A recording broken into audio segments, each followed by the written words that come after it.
La visite du président chinois Xi Jinping en Europe a ramené au premier plan là où les routes de la soie, et il m'a paru intéressant de rappeler ce qu'avait été historiquement cette voie commerciale unissant dès l'Antiquité les deux extrémités du monde d'alors, l'Empire chinois et le monde méditerranéen alors dominé par Rome. Aujourd'hui, la route de la soie, cela a fait la fortune d'un certain nombre d'agences de voyage spécialisées dans les voyages culturels qui entraînent leurs voyageurs sur les traces de Marco Polo ou d'Ella Maillard. Aujourd'hui, c'est aussi le fameux projet imaginé par les Chinois pour développer à l'extérieur leur économie, pour, disent certains, établir une hégémonie économique sur l'ensemble de l'Eurasie. En fait, cela n'a rien de nouveau quelque part, puisque dès l'Antiquité, eh bien, cette route de la soie a existé et a été pendant des siècles un lien important, majeur même, entre l'Extrême-Orient et l'Occident. Alors, une voie qui, au fil du temps, a connu diverses vicissitudes, évidemment. Elle a permis des échanges nombreux, massifs. Elle a connu des interruptions dues aux aléas historiques et géopolitiques. Elle a fait l'objet de mainmises successives. Mais pendant des siècles, en tout cas, en gros de la fin du IIe siècle avant Jésus-Christ jusqu'à l'époque mongole, elle a été une artère d'échanges commerciaux et culturels tout à fait essentiels. Tout va commencer en 135 avant Jésus-Christ, quand l'empereur Han Wuti va demander à l'un de ses généraux, Zhang Qian, de se rendre chez les Yuezhi, que nous appelons aussi les Tokhariens, qui sont des populations indo-européennes installées dans le nord de l'actuel Afghanistan, dans ce qu'on appelle à l'époque la Bactriane. Alors pourquoi ce voyage chez ces Yuezhi ? Eh bien, l'empereur espère conclure avec eux une alliance contre la menace que représentent dans les steppes du nord de la Chine les Yongnu, c'est-à-dire les ancêtres des Huns, dont on sait qu'au 5e siècle avant Jésus-Christ, ils viendront menacer l'Occident romain. Alors, ce projet d'alliance n'auront pas d'issue positive, mais le voyage, en tout cas, de l'envoyé de l'empereur, va lui permettre de prendre contact avec plusieurs régions et plusieurs peuples qui étaient jusque-là inconnus des Chinois. Il y a ainsi le royaume de Dayuan, dans la vallée actuelle du Fergana, au sud-est de l'Ouzbékistan. Il y a le royaume de Kangyu, qui correspond à la Sogdiane, entre l'Amou-Daria et le Sir-Daria. Il y a le royaume de Daxia, qui correspond à la Bactriane, au sud de l'Amou-Daria. Le royaume d'Anxi, là il s'agit de la Perse dominée à l'époque par les Parthes. Le pays de Tiaozi, c'est le cours inférieur du Tigre et de l'Euphrate, la Mésopotamie. Notre voyageur n'est pas allé jusque-là, mais il en a entendu parler. Et il y a même le monde qu'on appelle le Lijian. Alors c'est un pays qui correspond en gros à l'Asie mineure et qui va jusqu'au rivage de la Méditerranée, cette mer vers l'ouest où finalement le soleil se couche. C'est à cette époque qu'on a la première mention dans les sources chinoises de l'existence de cette mer occidentale. À partir de là, un courant d'échange va s'établir entre la Chine et la Perse. Alors des échanges qui, pour les historiens chinois, sont des présents offerts par des populations théoriquement soumises et mais les mêmes historiens chinois considérant comme des tribus que leur donnent donc les populations en question, les présents eux étant offerts par les Chinois. Alors, pour mieux contrôler ces régions, les Chinois vont mettre en place aussi un système d'otages qui vont être installés à la cour de Chine. Ils vont mettre en œuvre une politique matrimoniale également pour développer les relations avec les royaumes ou les principautés de ces régions occidentales. Et puis, au bout du compte même, eh bien, il y aura une expansion territoriale pure et simple afin de sécuriser tout ce Far West chinois qui était la direction naturelle de l'expansion de l'Empire. Dans ces régions, on verra coexister ou se succéder de petits royaumes indépendants, des pays satellites, des protectorats, ou alors il y aura même des annexions directes par les Chinois. C'est le cas par exemple de l'actuel Xinjiang, qui correspond au bassin du Tarim, le Xinjiang où l'on accédait à partir de Dunhuang, le fameux site où Paul Pelliot, au début du siècle dernier, a découvert les trésors que l'on sait. Et puis, il y a un certain nombre d'étapes dans ces régions occidentales, Khotan, Kashgar, Kutcha, Karachar, toutes ces régions qui vont constituer la sérinde dont la civilisation sera découverte et étudiée par l'archéologue Aurel Stein au début également du siècle dernier. Durant les périodes de puissance chinoise, toute cette zone est parfaitement contrôlée par le Fils du Ciel. Alors c'est vrai à l'époque des Han, de moins 206 à plus 220. C'est vrai à l'époque des Tang, de 618 à 906. Ce sera vrai également à l'époque des Yuan, les Mongols qui s'installent en Chine et qui s'installent à Pékin, de 1260 à 1368. Mais à d'autres périodes, toute cette zone sera englobée dans d'autres ensembles, dans d'autres empires. C'est le cas notamment de l'Empire Kushan, qui s'étend à la fois sur l'Asie centrale et le nord de l'Inde du 1er siècle à la fin du 4e. C'est le temps également d'un éphémère empire tibétain au 8e, 9e siècle, puis bien sûr au 13e siècle du grand empire mongol tel qu'il a été bâti par Gengis Khan. Et puis il y a d'autres acteurs aussi plus occidentaux, les Parthes arsacides à la fin dans les siècles précédant l'ère chrétienne et au début de celle-ci vont dominer en partie aussi ces régions. Puis ce seront les Perses sassanides de 226 à 651, puis ensuite les conquérants musulmans à l'époque des califats omeyyades et abbassides. En tout cas, les relations entre la Chine et Rome vont commencer dès le milieu du 1er siècle avant Jésus-Christ.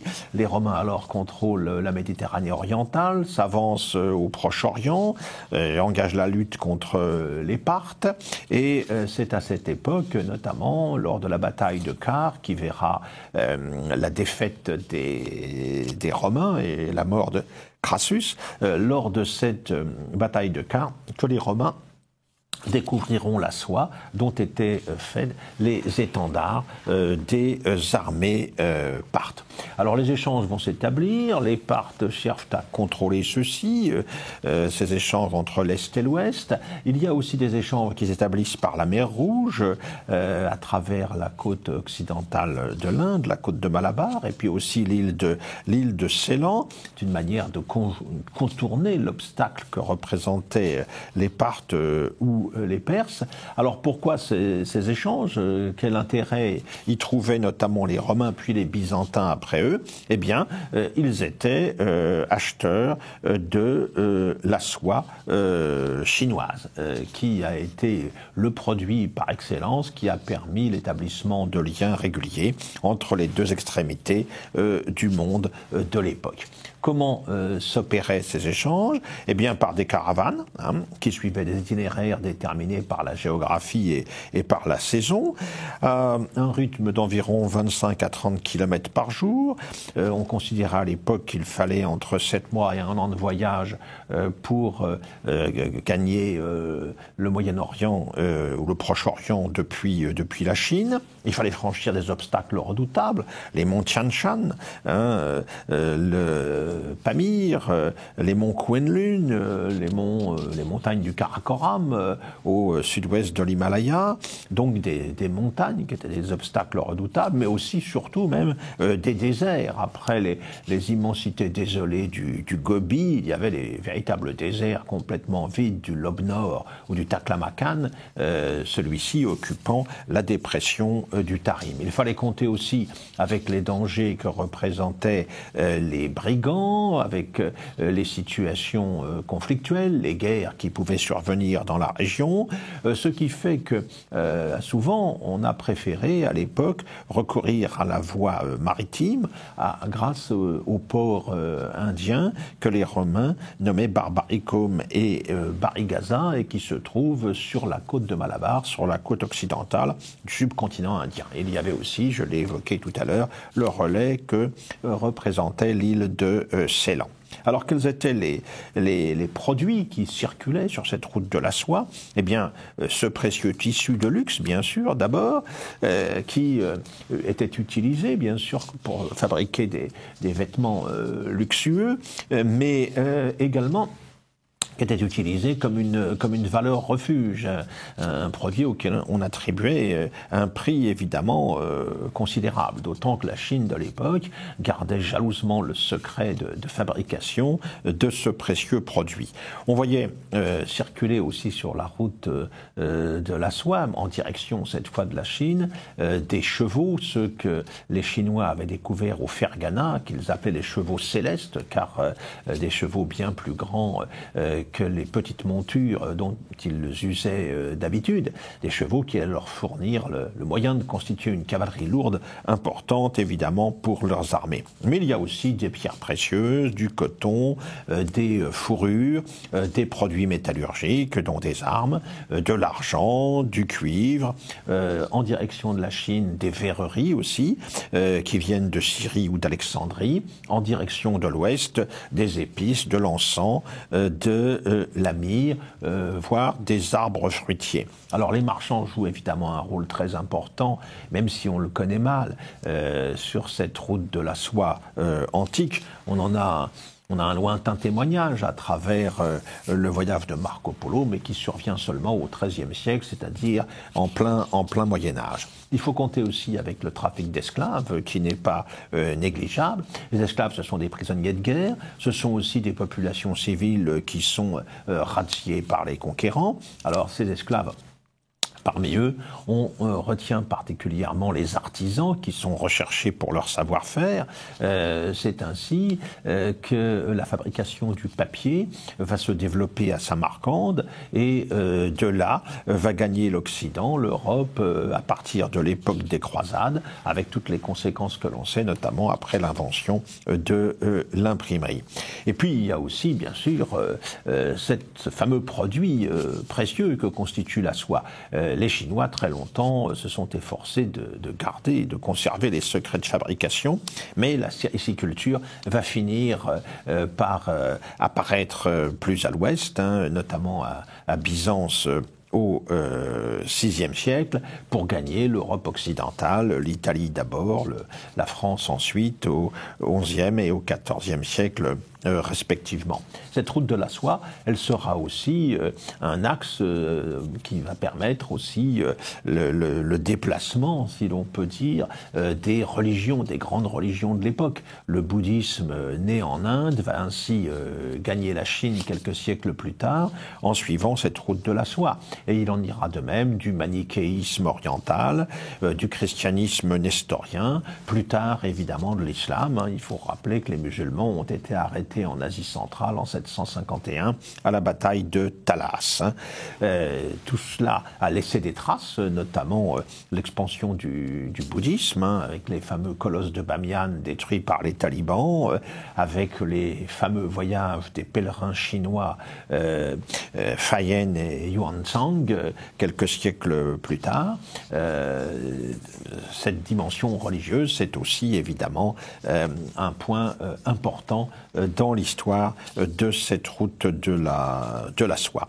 Alors, cette route de la soie, par où passait-elle précisément? En fait, il y avait deux itinéraires en direction de la Perse. Un itinéraire nord qui longeait les monts Tian Shan ou monts Célestes, passait par Ami, Turfan, Karachar, Kutcha, Aksu et enfin Kashgar. Et puis un itinéraire sud qui longeait l'Altintag, qui est la chaîne de montagnes qui sépare le plateau tibétain de la dépression du Tarim.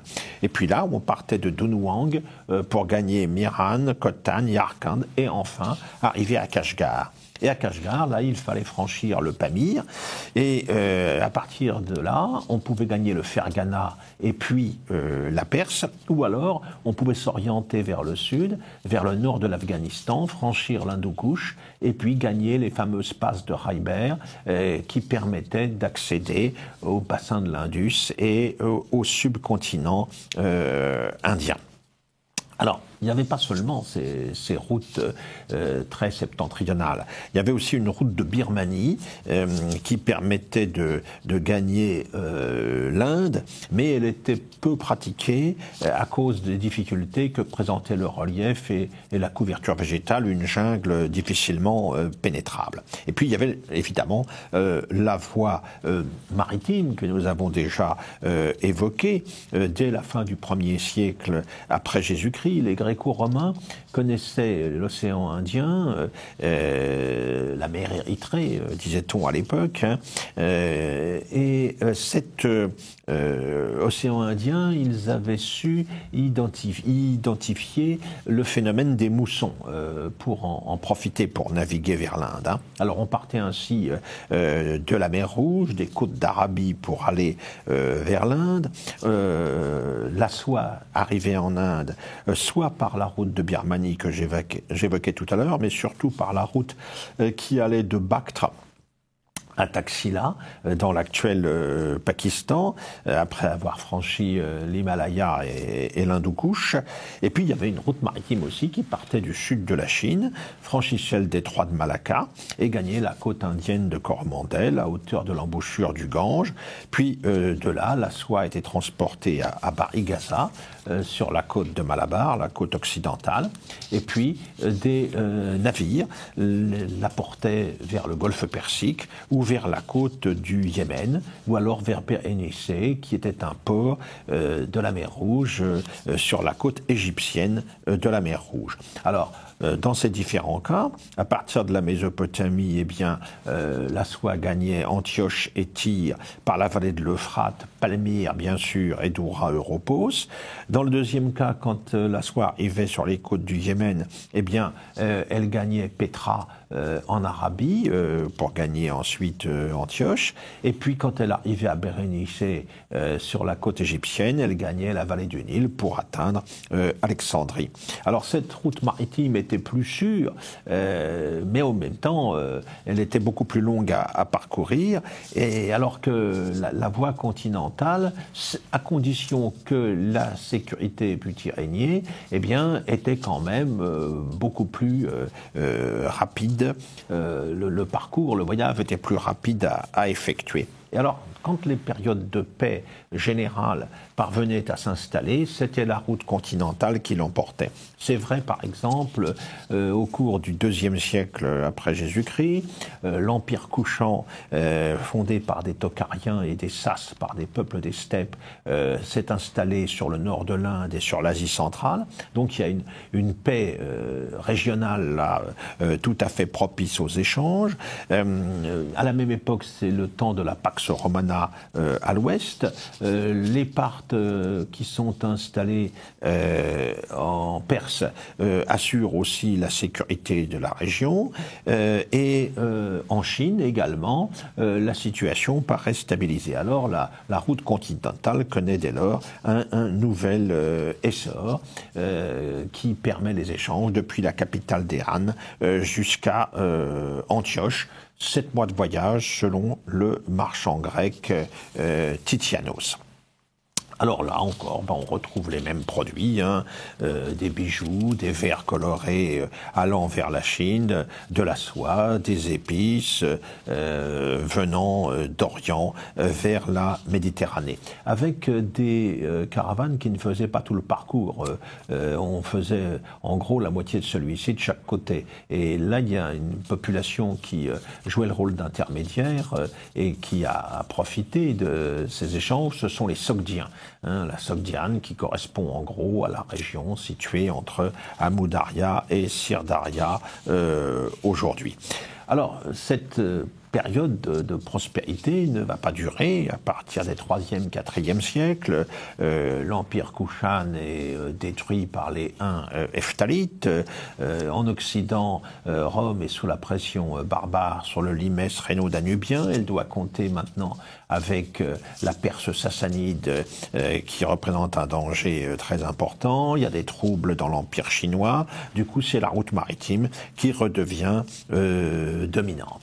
Et puis, ce qu'il faut dire aussi, c'est qu'à partir du VIe siècle, eh bien, la sériciculture est arrivée jusqu'en Occident, à l'époque de Justinien, l'empereur byzantin, ce qui évidemment va enlever à cette voie commerciale de la route de la soie une bonne partie de son importance. La sériciculture va se développer dans des proportions importantes alors en Syrie. La paix régionale est rétablie peu de temps d'ailleurs après la conquête Gengis Khanide. C'est la Pax Mongolica qui s'installe au XIIIe siècle, mais elle ne va durer que peu de temps. Elle permettra les voyages des moines franciscains vers Pékin et puis de Marco Polo notamment.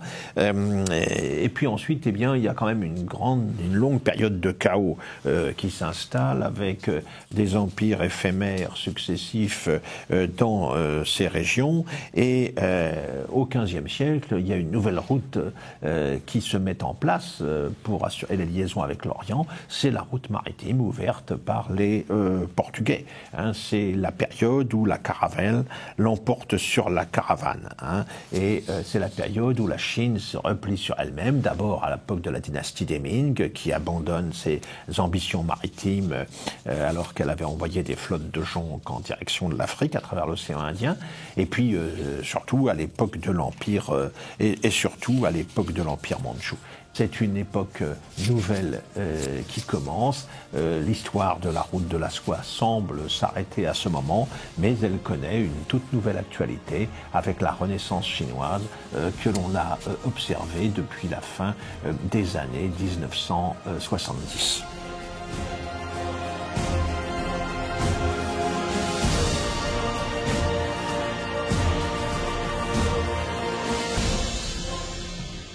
Alors nous allons partir aujourd'hui avec Gaël Delabrosse sur les chemins de pèlerinage.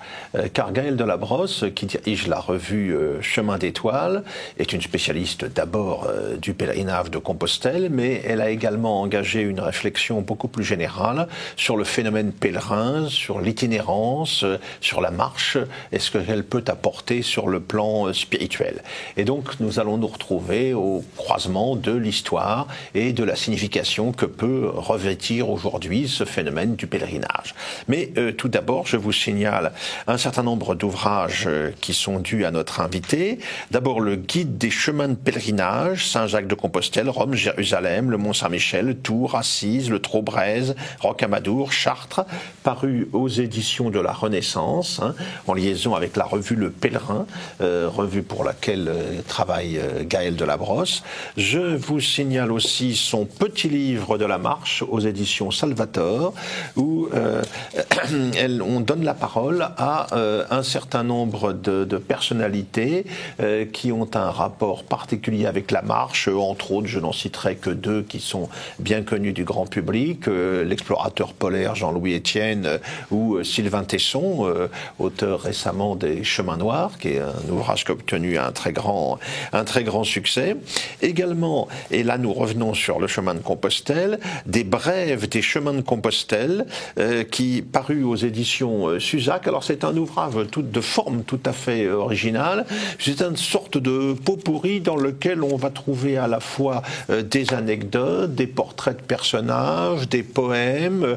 C'est quelque chose qui se lit en zappant en quelque sorte, mais c'est quelque chose qui est toujours extrêmement stimulant pour l'esprit. Et puis alors enfin, le volume le plus impressionnant, L'Esprit des pèlerinages, paru aux éditions Grund. C'est un magnifique album illustré qui a été publié un petit peu avant les fêtes de Noël. Alors, Gaël Delabrosse, donc, vous voilà à travers cette production diverse à peu près identifiée par nos téléspectateurs. Vous êtes depuis longtemps une spécialiste du pèlerinage. J'ai que vous dirigiez la revue Chemin d'étoiles. Comment peut-on se la procurer Alors la revue en fait a été créée en 1997 sous format papier et actuellement c'est un réseau d'écrivains voyageurs. Donc effectivement vous avez cité Sylvain Tesson qui est président de l'association Les Amis de Chemin d'étoiles, mais maintenant c'est un site internet et différents livres qui paraissent autour, voilà, sur Chemin d'étoiles, ça s'appelle .com. Donc, voilà. On tape Chemin d'étoiles. Chemindétoiles.com, voilà. Pour y accéder. Voilà, J'encourage nos téléspectateurs à se tourner vers ce site. Ils y trouveront les chemins du dépaysement, de l'aventure, et puis au-delà d'une réflexion assez approfondie sur ce que peut être notre rapport au monde. Également, vous êtes auteur, mais vous êtes aussi, si je peux employer l'expression, une activiste du pèlerinage et de l'itinérance, et vous vouliez également nous présenter un certain nombre de manifestations qui sont en cours ou qui vont avoir lieu prochainement en liaison avec le pèlerinage. En effet, il y a ce forum des chemins que je prépare. Alors vous dites que je suis une activiste, mais c'est vrai que je le prépare activement. Je ne sais pas si je suis une activiste parce que je suis plutôt tempérament pacifiste, mais plutôt Saint-François d'Assise que. Mais donc ce forum des chemins qu'on prépare, donc que j'organise pour l'hebdomadaire Pèlerin, qui aura lieu au Forum 104 du 5 au 7 avril, qui est un forum qui durera 2 jours et dans lequel il y aura à la fois des films, donc François-Xavier Mec qui a été par exemple au Mont-Saint-Michel avec un âne et avec ses enfants, il y aura Jean-Christophe Ruffin qui sera l'invité d'honneur, il y aura des ateliers d'écriture, des ateliers créatifs, des ateliers pratiques aussi pour ceux qui veulent pèleriner en famille, à vélo, avec un âne, un chien, avec une carriole, enfin on n'oublie personne, tout le monde est là, et puis il y aura une trentaine de stands de chemins, donc non pas seulement les chemins de Saint-Jacques dont vous avez parlé, mais c'est vrai que dans la mouvance des chemins de Saint-Jacques, il y a plein de chemins qui sont nés, donc il y aura à la fois les chemins de Saint-Martin de Tours, les chemins du Mont-Saint-Michel, les chemins de Saint-Gilles, du Trobreuse, etc. Pour les Bretons, que je n'oublie pas, il y aura les chemins de Saint-Yves et le sentier des Trois Abbayes en Brocéliande. La Via Francigena, bien sûr, qui conduit à Rome, les chemins de Saint-Colomban, les chemins de... Alors, on passera même les frontières, les chemins de Saint-Augustin en Tunisie. Et puis des chemins... Alors, nos invités seront les Québécois, puisqu'ils ont créé aussi une vingtaine de chemins sur le modèle de Compostelle. Et donc, ils seront également présents. Voilà, donc c'est 2 jours de rencontres dans un climat très fraternel, et donc à la fois pour ceux qui veulent partir, ceux qui sont partis, ceux qui reviennent, voilà, donc c'est des échanges pendant 2 jours, du 5 au 7 avril, et vous pouvez trouver 5 au 7 avril, et rappelez-nous le lieu, alors le Forum 104, voilà, qui est 104 rue de Vaugirard, 104 rue de Vaugirard, dans le 6e près de Montparnasse, du 5 au 7 avril. Donc, et vous avez tous les renseignements sur le site de Pèlerin, www.pelerin.com, vous allez à la rubrique pèlerinage, et vous pouvez télécharger cette petite plaquette. Vous avez tout le programme à l'intérieur. Il y a aussi des balades dans Paris, à la fois sur le thème des chemins de Saint-Jacques et aussi sur le thème des psaumes, une rando psaume, enfin plein de choses qui sont proposées. Et voilà, je vous encourage vraiment à nous y retrouver. Très bien. Alors, Gaëlle Delabrosse, on s'interroge tout d'abord sur l'origine de ce qui apparaît comme une vocation chez vous. Dans quelles conditions est-ce que vous êtes retrouvé sur des chemins de pèlerinage vers Compostelle, mais aussi ailleurs? Vous avez fait, entre autres, vous avez réalisé, entre autres, un ouvrage sur le Trobreuse, le célèbre pèlerinage breton. Quelle est l'origine de cette vocation, de cet intérêt pour le pèlerinage? Alors, je pense qu'en effet, on peut parler de vocation parce que le mot vocation vient du terme vocare, appeler, et j'ai vraiment ressenti l'appel des chemins très tôt. En fait, à partir de 16 ans, j'en ai 53, donc ça fait un bail, j'ai commencé à marcher donc sur différents chemins, au début avec des camps itinérants, et donc je suis arrivée donc comme ça en marchant à Fatima, à Rome, à Assise, et puis en France au Mont-Saint-Michel, à Vézelay, puis dans le cher pèlerinage breton, Pontmain, la Pointe Saint-Mathieu, le Folgoat, etc., rue Mingol et Sainte-Anne-d'Auray bien sûr. Et j'ai donc ressenti quelque chose de particulier sur ces chemins qui mènent vers un sanctuaire. C'est-à-dire que moi, je ne suis pas du tout une randonneuse. Pour moi, marcher, ça n'est pas si facile que ça. Je n'ai pas une constitution très robuste. Mais marcher vers un sanctuaire, en effet, c'est une sorte d'appel. Ça a du sens. Et ça a du sens, voilà. Et je suis arrivée comme ça à Saint-Jacques-de-Compostelle en 86 pour la première fois, par des chemins qui étaient à peine balisés. Et le chemin était alors très peu connu.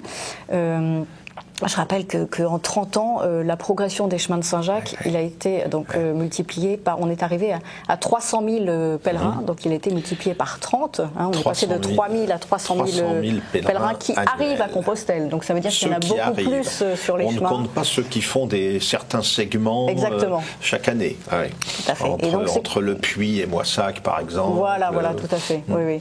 Et c'est quand je suis arrivée à Saint-Jacques-de-Compostelle que j'ai vraiment ressenti, alors vous me parlez d'appel, je ne sais pas si on peut parler d'appel, mais en tout cas un flash, quelque chose de très fort.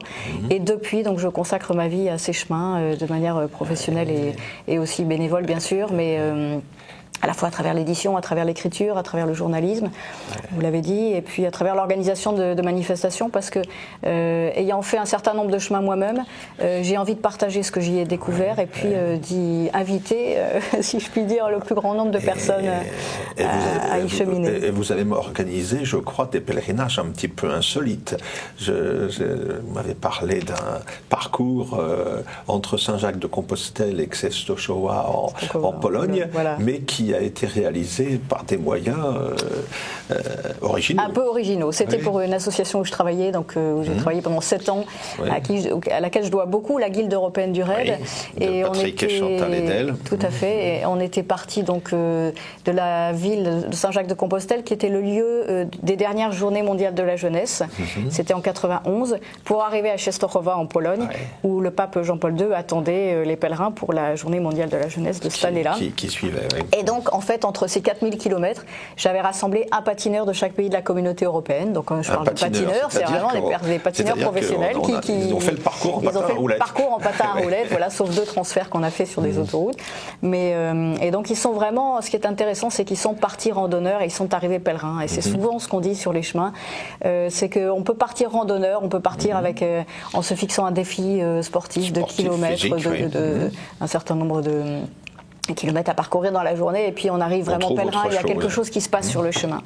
Et j'étais ce week-end au salon de la randonnée où je tenais un stand sur les chemins de pèlerinage, le salon Destination Nature, et j'ai vraiment ressenti ce besoin de plus en plus prégnant des personnes qui marchent, de marcher en quête de sens, c'est-à-dire de donner un sens à leur marche, et cette marche donnera elle-même un sens à leur vie. Voilà. Et c'est quelque chose qui est très nouveau, en fait, bien sûr, nouveau, quand je parle de nouveau, c'est dans notre civilisation actuelle, c'est quelque chose qui rejaillit, ce besoin de la nature, ce besoin de lenteur, ce besoin de se rapprocher de certaines choses authentiques, de faire un effort aussi, de remettre son corps en marche, de se remettre debout.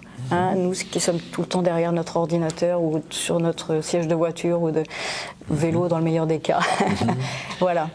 Alors, si l'on revient sur le cas de Compostelle, il faut rappeler, vous l'avez rapidement évoqué il y a un instant, le fait que le phénomène de retour en quelque sorte de ce pèlerinage, de résurrection de ce pèlerinage, c'est un phénomène relativement récent. Dans les années 1960, on commence tout juste à évoquer la question. Je crois me souvenir que l'UNESCO d'une part, l'Europe d'autre part, ont commencé à valoriser ce chemin de Compostelle. L'Espagne, le gouvernement espagnol aussi, qui voyait aussi un intérêt patrimonial et touristique. C'est un phénomène tout à fait surprenant, parce que le pèlerinage en tant que tel, on pouvait penser que dans des pays qui sont en pleine déchristianisation, c'est un phénomène qui allait progressivement se dissiper et être oublié. Ça pouvait apparaître comme un rite, une liturgie particulière, mais qui n'avait pas d'avenir, en quelque sorte, dans le contexte général que nous connaissons aujourd'hui. Or, c'est l'inverse qui se produit, aussi bien en direction de Compostelle qu'à propos du Traubrez, qu'à propos de Rocamadour ou d'autres destinations. Alors, comment expliquer ce qui peut paraître ainsi un peu contradictoire ? Alors d'abord, le pèlerinage est un phénomène universel, donc c'est-à-dire qu'il concerne à la fois l'univers entier, toutes les religions, toutes les spiritualités, et aussi chacun de nous en fait, parce que je pense qu'il faut rappeler l'origine du mot pèlerin. Le pèlerin, c'est le per egrinus, c'est-à-dire celui qui part de chez lui, qui traverse son champ, per à guerre, qui va à travers son champ et qui va à l'étranger. En fait, le mot pèlerin, c'est l'étranger, en fait, qui devient étranger aussi à lui-même, étranger à ses habitudes, à à son quotidien, à ses amis, et puis qui largue les amarres et qui s'en va un beau jour, il met sa clé dans la boîte aux lettres et puis il s'en va parce que le pèlerin part de chez lui. Voilà, il faut le rappeler. Enfin, en tout cas, au Moyen-Âge, il partait de chez lui. Il n'y avait pas de voiture, il n'y avait pas de train pour relier les 4 grands points de départ qu'on connaît aujourd'hui sur les chemins de Saint-Jacques. Et comme vous l'avez rappelé, en effet, le chemin de Saint-Jacques a été ressuscité par un groupe d'amis, notamment Jean Babelon de la Bibliothèque nationale, et puis René de la Côte-Messolière, que j'ai bien connu, qui a été un peu mon grand-père, entre parenthèses, mon grand-père spirituel, parce qu'il m'a vraiment initié à ces chemins de Saint-Jacques. C'était vraiment un visionnaire, et donc il a créé avec cette équipe la Société française des Amis de Saint-Jacques. Il est parti bannière en tête de la Tour Saint-Jacques. Dans les années 1950, voilà. 1950.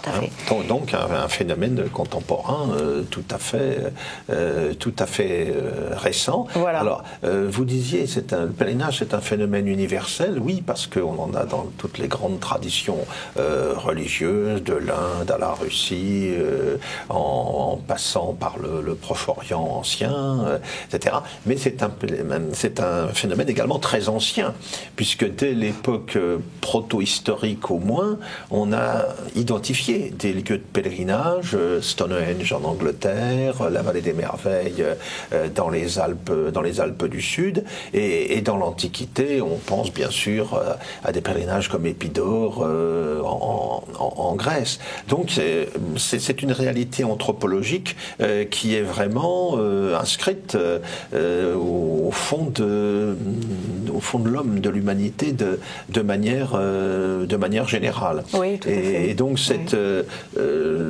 on renoue là en quelque sorte les fils d'un passé qui n'est pas passé comme on avait pu le croire. On s'inscrit dans une tradition au sens étymologique du terme qui est en fait extrêmement ancienne.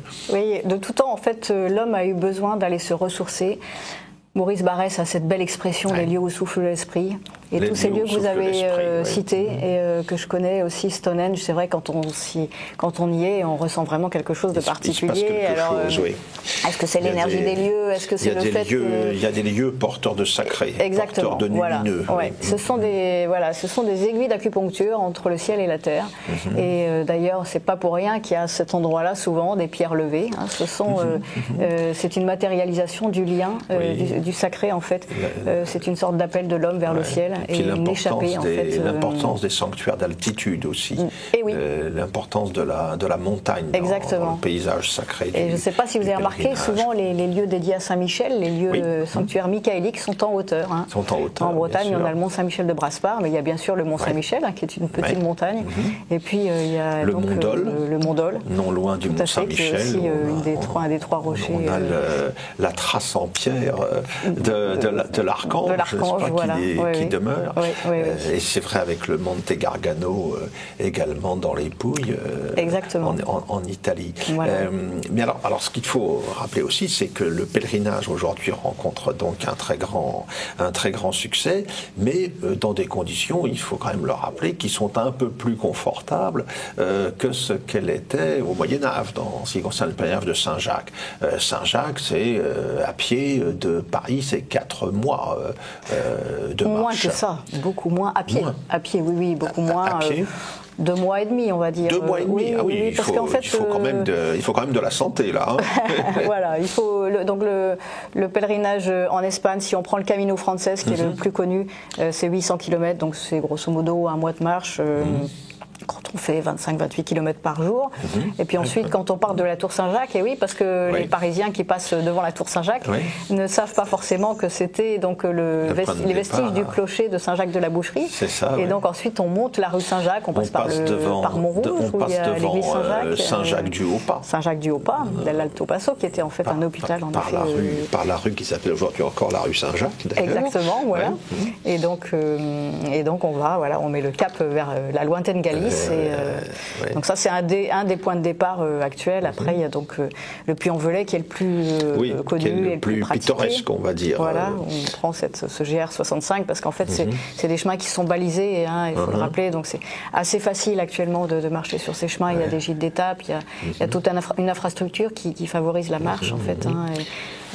la FFRP, la Fédération Française de Randonnée Pédestre, qui balise ces chemins également. Voilà. Mais à l'époque, les infrastructures n'étaient pas ce qu'elles sont aujourd'hui. Il y avait même des régions qui étaient un petit peu problématiques quand il s'agissait de les traverser. Hein. Je crois que traverser le Pays Basque, c'était considéré comme dangereux. Les Basques étaient perçus comme des gens inquiétants. Traverser les Landes de Gascogne, c'était traverser un désert plus ou moins hostile pour les gens qui arrivaient par là. Donc une épreuve physique incontestable, avec des risques même au cours de ce voyage. Hein. Oui, il y avait même les passeurs. Enfin, il y a le Codex Calixtinus, qui est un livre du XIIe siècle dédié à Saint-Jacques et à son culte. Il y a 5 livres et il y en a un qui a été publié sous le nom Guide du pèlerin par Jeanne Vieillard et qui est attribué d'ailleurs à tort à Emery Picot, un moine poitevin, mais qui raconte en effet un certain nombre d'anecdotes, notamment vous avez cité les Basques qui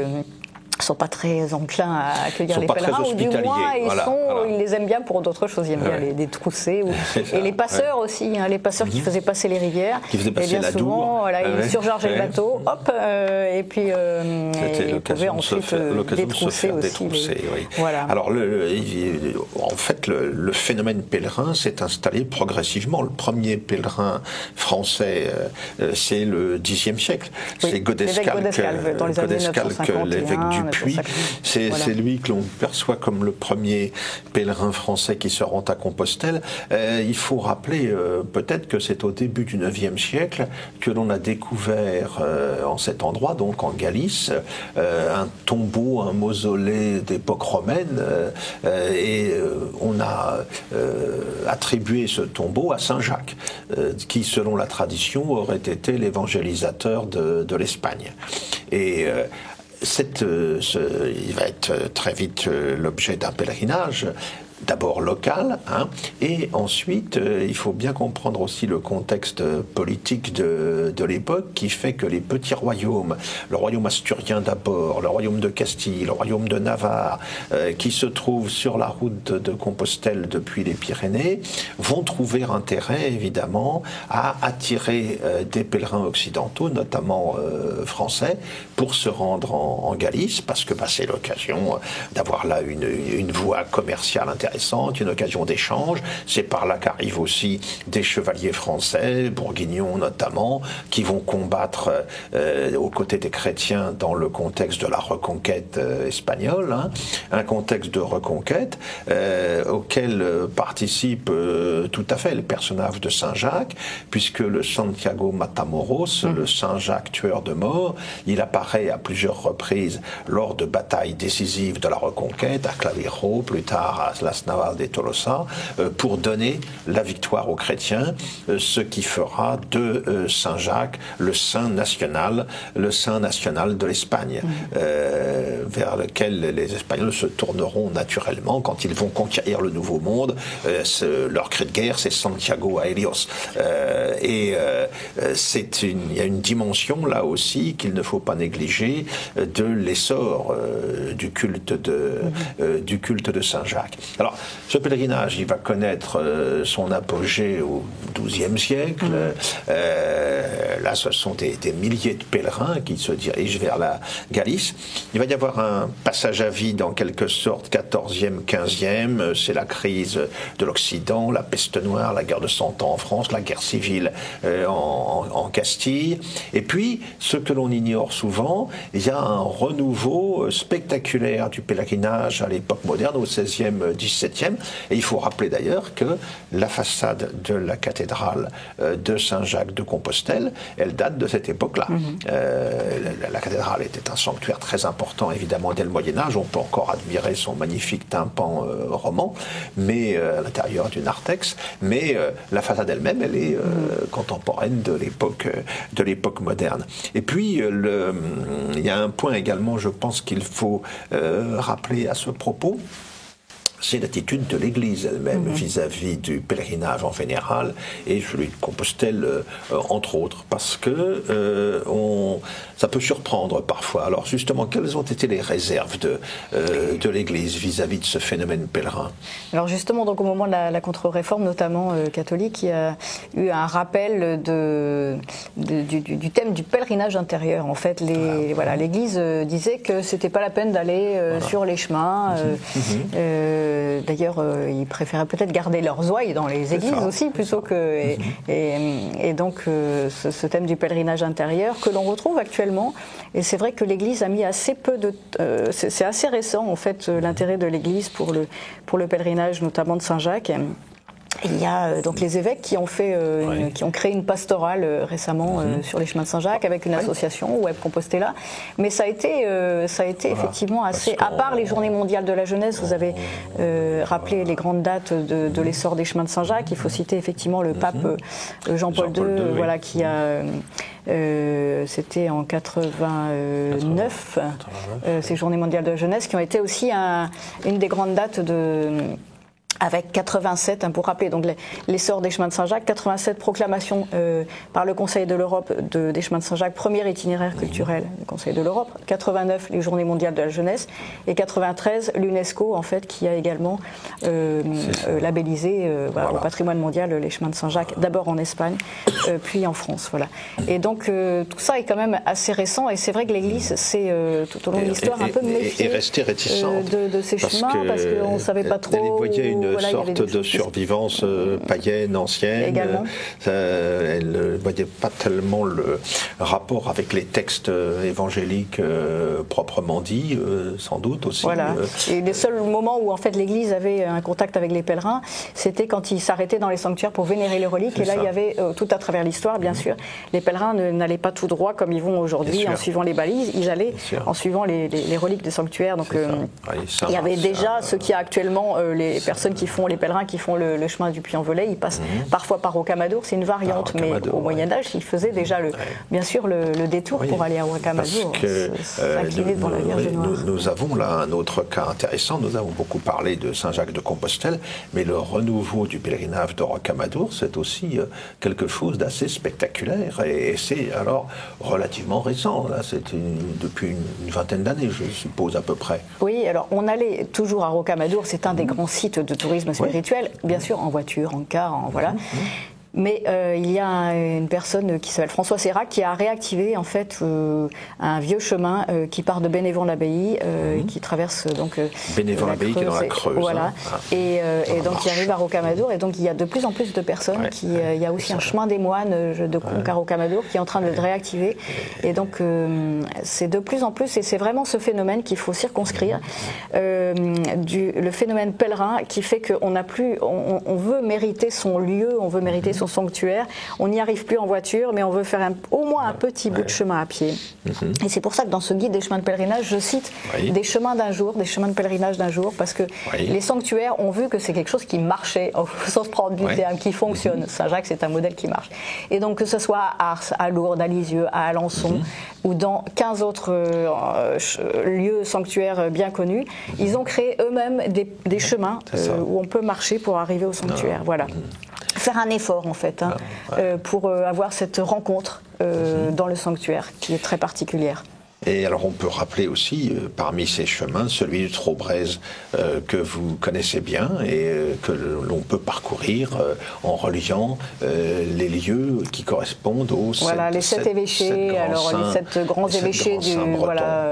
oui, tout à fait, Saint-Malo, Saint-Brieuc. Alors on connaît Saint-Malo, Saint-Brieuc, on ne sait pas que Saint-Malo et Saint-Brieuc sont effectivement parmi les premiers évêques de la Bretagne. Et donc le Traubrez que moi j'ai effectivement parcouru avec deux amis, un âne, une carriole et deux petits-enfants de 5 et 6 ans qui étaient les enfants de cet ami. On est parti un beau jour faire ces 620 km autour de la Bretagne à pied. parce qu'on était breton et qu'on connaissait le dicton breton qui dit « Celui qui ne fait pas le Trobriez de son vivant le fera après la mort en avançant tous les 7 ans de la longueur de son cercueil. Oui, » bon, Donc, très bien. Donc, on s'est mis en je route. vois que vous avez tout prévu. Merci infiniment, Gaëlle de Labrosse, de nous avoir ouvert ces perspectives sur ce phénomène pèlerin. Je rappelle les titres de vos ouvrages. Guide des chemins de pèlerinage aux éditions de la Renaissance et du Pèlerin. Presse de la Renaissance. Aux presses de la Renaissance, pardon. Le petit livre de la marche aux éditions Salvator. Brève sur les chemins de Compostelle aux éditions Suzac et surtout ce magnifique album L'esprit des pèlerinages aux éditions Grund. Merci. Merci.